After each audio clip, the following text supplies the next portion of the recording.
399 hectare developing dairy with untapped potential at Evans Creek, 40 minutes drive south of Hokitika. Currently run as a 335 hectare effective main farm, including 5 hectares developed land to be grassed and also including approximately 30 hectares lindsland, with a further 70 hectares support across Evans Creek. Milking 530 cows with all stock carried on farm. A fantastic centrally located 54 bale rotary cowshed with reed plant and automatic cup removers. Meal and molasses feeding with individual feeding bins. Circular yard. A truly exceptional one-person shed. All flat, majority fertile river silts subdivided into 45 milking and 23 support paddocks.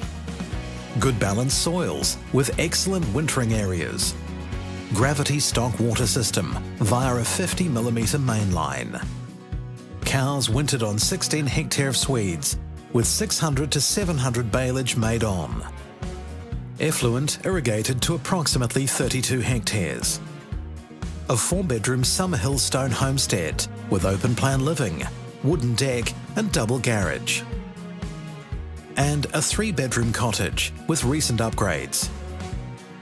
Currently leased, this self-contained 530 cow farm with 3-year average of 179,742 kilos milk solids represents an amazing opportunity to supply Westland milk products.